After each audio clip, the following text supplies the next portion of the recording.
depression is strong. It acts strongly, and the baby, and then sometimes it affects your ability to function well. It affects your ability to take care of your baby properly. Sometimes you don't even want to hold your baby. You don't want to breastfeed. There's no bond between you and your baby. So these signs you should take note of, and please go and see your gynecologist. Go and see a doctor. Don't sweep it under the rug. Don't take it.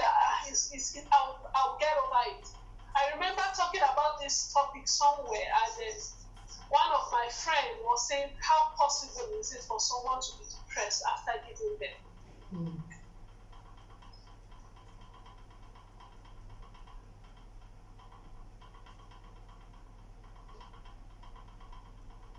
It's not because I was married. Things will see me that I'm looking for a husband. Then I'll not get a husband and give birth, and you will not tell me I'll be depressed. It's not possible. So the society we live in now dictates what we should feel and what we shouldn't feel. And it should be so. It shouldn't be like that. You are permitted to feel, to have your feelings. You are permitted to feel sad. You are permitted to feel happy.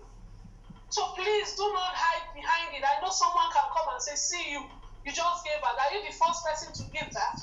So why are you getting depressed? Is this your first baby? Why are you feeling like this? And so many moms will keep quiet because they feel it's not okay.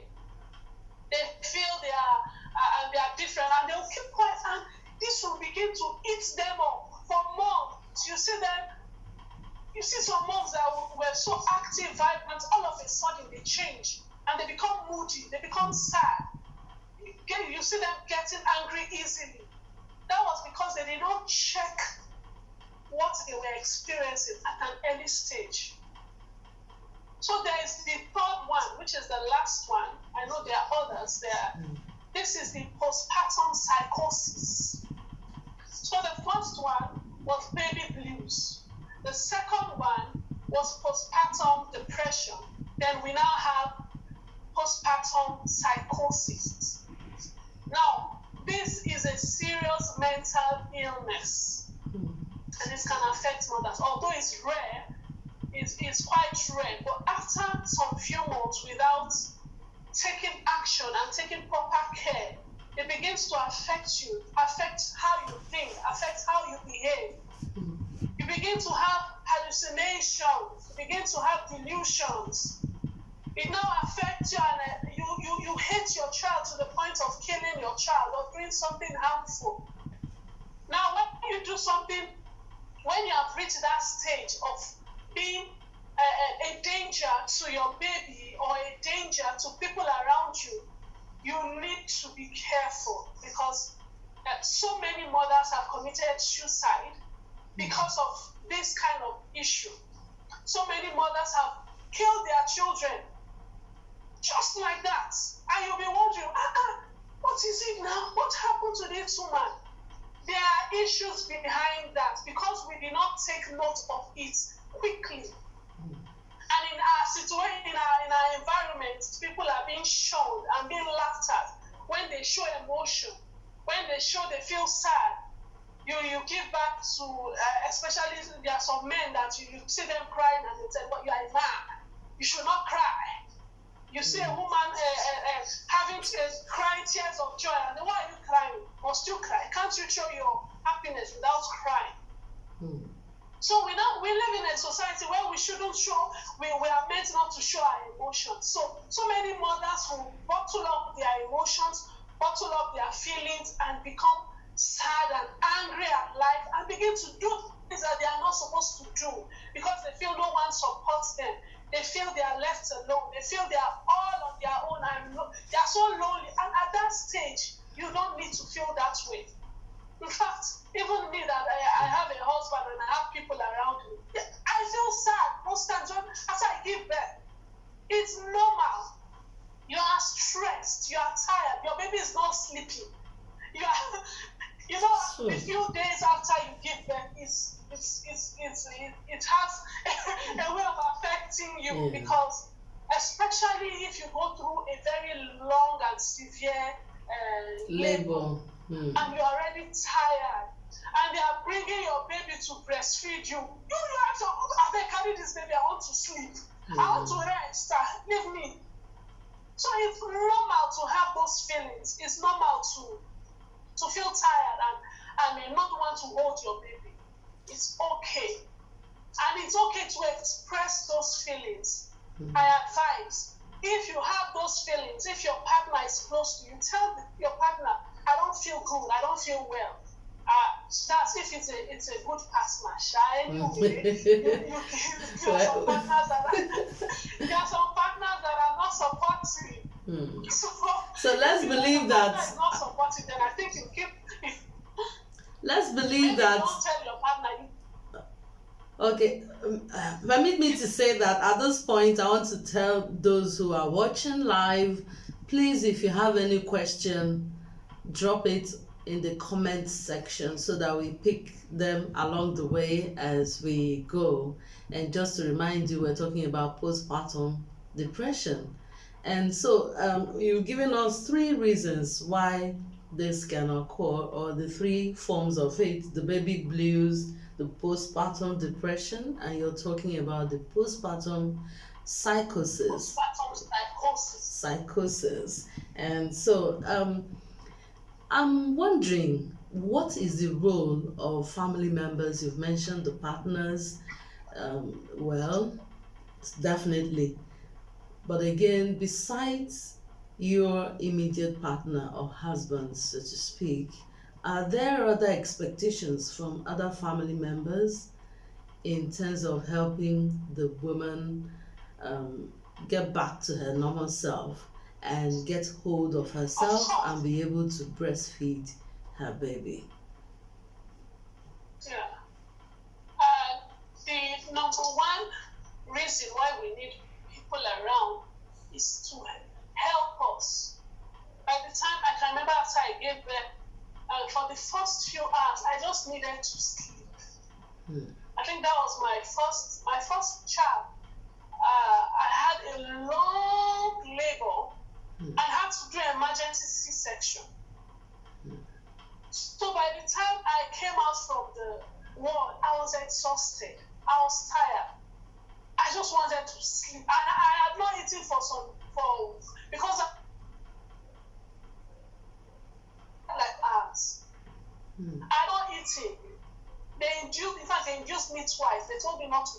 I was hungry, I was tired. Then you don't want to bring my baby to me. I just needed my space. So my mom was there with me, and she truly needed me. In fact, I can't remember how fed the baby. Up to now, I don't know what she did, but I knew I slept. I slept very well. I rested. And it was when I was ready to hold my baby that she brought me. So things like this, little help. You go back home, and then there are some women that have to rush back to the kitchen. Come on. Give back, and you have to go to your husband. For God's sake. Yes, your husband should be. That's tough. To help himself. I know it's not every woman that has this privilege, but I made sure I had people around me. My cousins, we are just 2 in the family, I and my younger brother. So it's not as if I have sisters that can come and stay with me. But I had a relationship with my family. I had a relationship with my extended family, with my cousin, even before I gave birth. So after I gave birth, I told them to please come, I need help. And they came. I think you just mentioned something.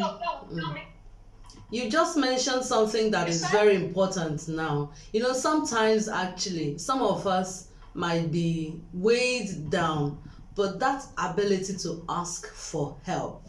I think you just said something important, because sometimes it's not just that probably the family members or extended family members are not willing to help, but you have to ask. before you can get the needed help. Yes. So how is it You that can't assume that it should come. You don't make assumptions. You don't just believe that they'll come when you're giving birth. You should ask. So I asked them, please come and help me. I cannot do it on my own. And they came. And they assisted me. In fact, most of them call it shifts. We do shifts. When I'm tired, I hand over to one person, and then the person, that's how we were rotating. Even till my last baby, I have people that will do shifts, as they call it. So, family members are truly, truly helpful. They help you to cook, help you to clean, help you to wash.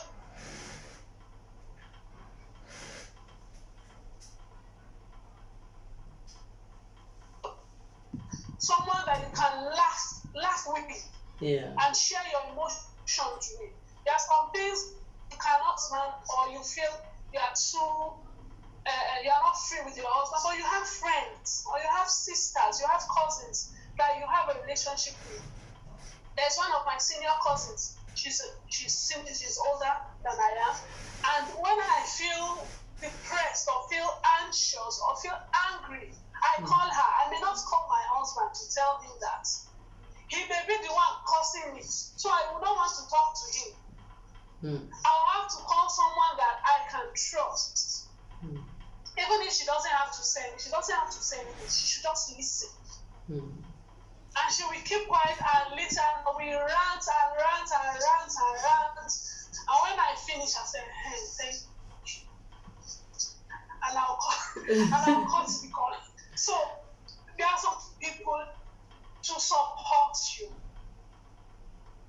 So in other words, that's so I hope I've answered that question. Yes, in other words, what you're saying in a sense is that besides your husband, who of course is your number one right-hand man, let me use it that way, you also need the support of an elderly woman who had gone through the process and who would understand what's going on with you, to be able to also adjust to your new role as a mother.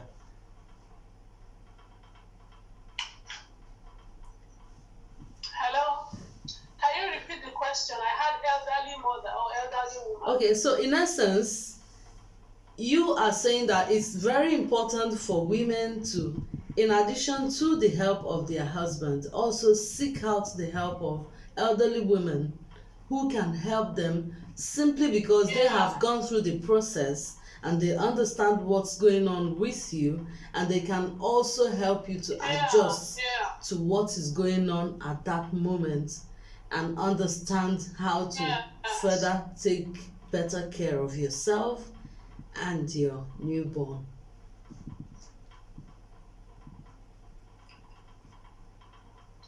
Yes. So I had my mother with me and my mother-in-law. So it was a little bit, it was not that difficult to have someone. I hope I'm answering your question well, because I didn't really hear you well.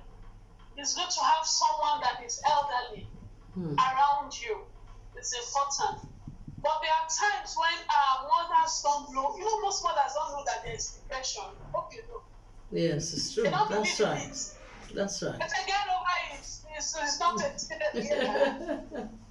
And then also there are some. Yes, There are some that will go to the extent of telling the new mother that, hey, when I was your age, probably I went to the farm, I delivered on the road, and I went back to the farm the next day. So hey, you children of nowadays, what's going on? Yes, they compare their experiences with yours.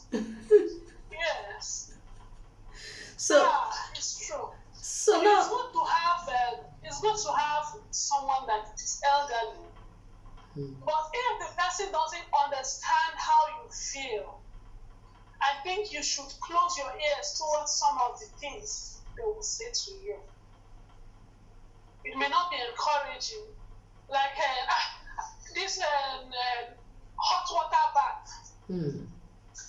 that someone is already not feeling happy about herself, feeling depressed, mood swing, then you want to come and massage. There was one of my friends that had this hot water bath, and she burnt her scalp. It was someone that they sent to come and bathe her. They gave serious injury because of this hot water bath. And she came and was crying. She was bitter. She said, it's my mother that said, she's a first-time mom, that I should stay for it to help me. See, and they brought her baby too. Wow. Yes. So there are times where you need wisdom. Of course, our mothers are good, they are helpful, but some of them may not understand how you feel. This is where you need a new generation, or you talk with your doctor, because your doctor will understand how you feel. Wow. Thank you so much. I would also want us to talk about the breastfeeding proper. For a woman who is undergoing postpartum depression, how convenient is it for her to ensure that she breastfeeds her baby, or to what extent will she be able to breastfeed her baby and ensure that the baby gets all the benefits of breastfeeding?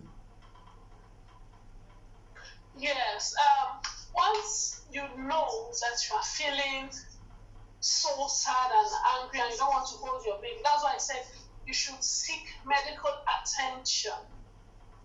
There are some drugs that are given by the doctor that help suppresses these emotions. Okay. Because your baby needs you. People around you need you. So these drugs help suppress the emotion. So they help you heal faster and then help you accommodate breastfeeding. So sometimes you remove your mind. I went through a period like that where I did not want to breastfeed my baby. I did not want to do anything, because especially new moms that will have sore, that will have injury, the first period of latching, they are not able to latch their baby properly, they are angry because they are not getting it right, they are frustrated. I will tell you, relax. It's okay. It's okay to feel that way. Take it one step at a time. You don't have to. See, I know I advocate for breastfeeding. I advocate for exclusively breastfeeding. And in fact, I did it with my children. But I also support that your baby should be fine. So that period where you're unable to breastfeed your baby, please introduce something. Introduce formula. For that period, don't just leave your baby. In fact, formula is possible for anyone to feed your baby with formula. Okay. So for that period, just try to adjust and get yourself back. When you get yourself back, quickly introduce breastfeeding. Okay. Because I won't tell you to force your breast on your baby, and your baby is finding it difficult, and because our babies feel our emotions. They feel us. Yeah. So when you are angry and bitter, your baby feels it. Your baby knows. So you are bitter and you are breastfeeding your baby is crying, your baby is not okay, it's just shaky. It's because they feel that you are not happy and you are not okay. So please get the help you need, get the medicines you need. You can just little medicine, just taking it once a day or twice a day, and you're okay.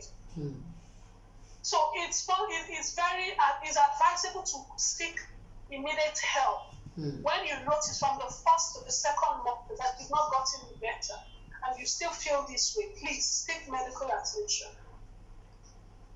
Wow.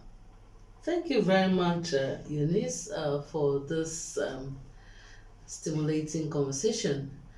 I was hoping that those who are watching live would be able to send in their questions so that we address them as we go. But nonetheless, if you're watching the replay and you have any question, please do not hesitate to send it across to us, and we'll ensure to answer those questions.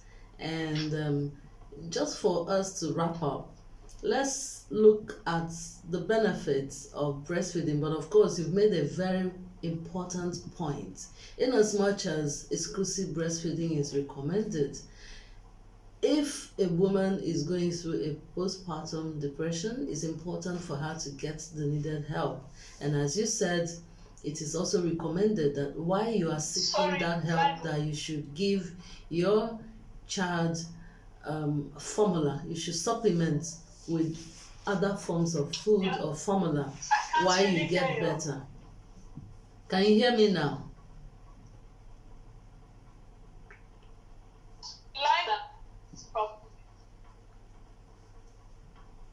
Okay, so I said that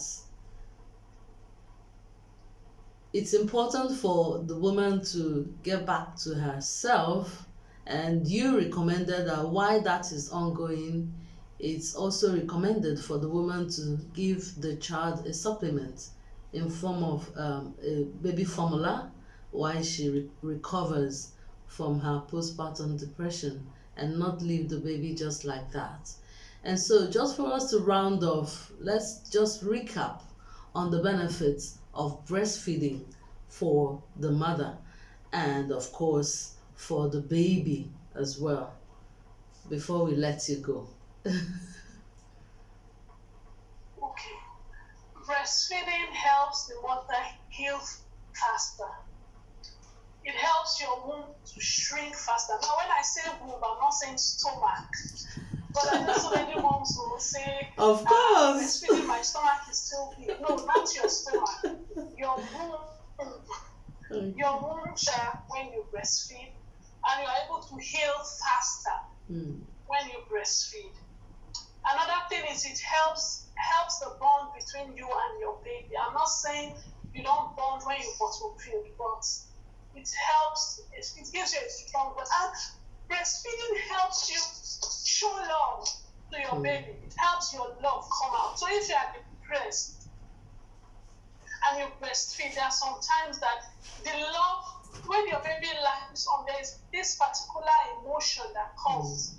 It's an emotion of love. God knows how He did it. So it helps you to bond with your baby. It helps foster love for your child.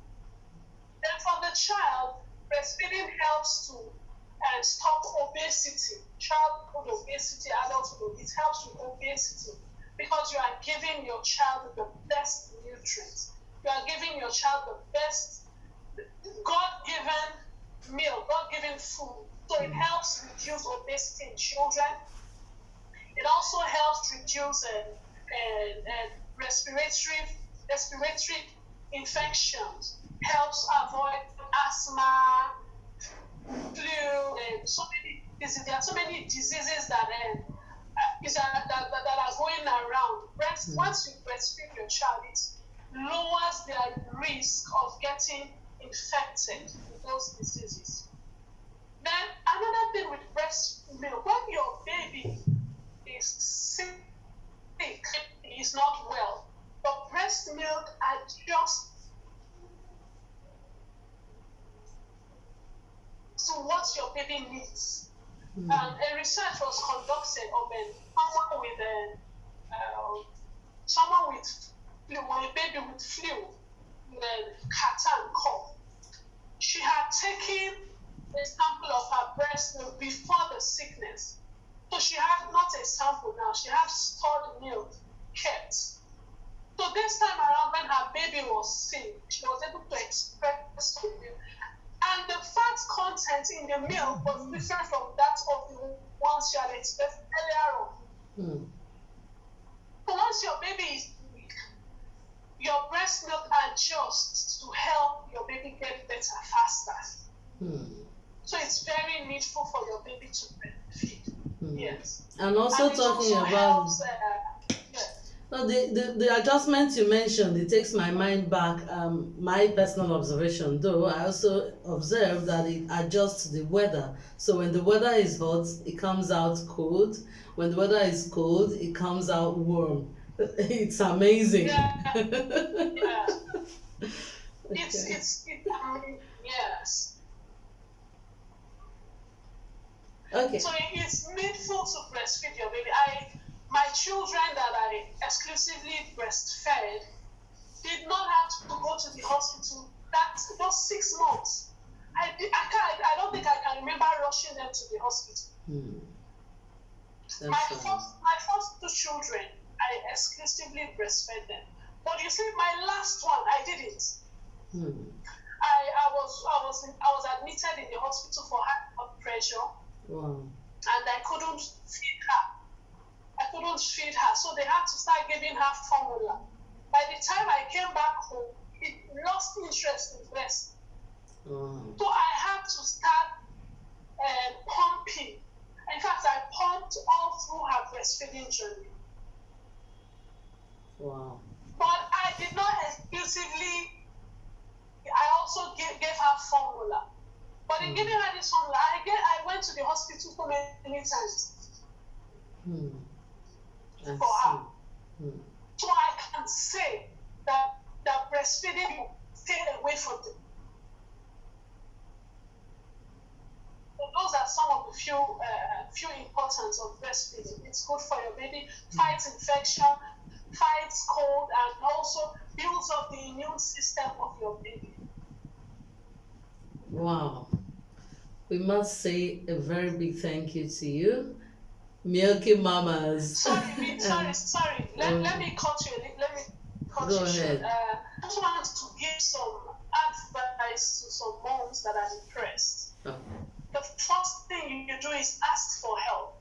Then be realistic about your expectations. Don't expect to be perfect. You are not perfect. No one is perfect in your motherhood journey. So take it a step at a time and applaud yourself for your efforts. Then find time to exercise, even if it's not a serious exercise. Just walk around, do something. Don't sit down 24 hours in one place. That is another thing that can make you depressed, because you usually go out. You went pregnant, you went out for pregnancy, then all of a sudden you are sitting there at home from morning till night. You will get depressed, you will get angry. Oh, please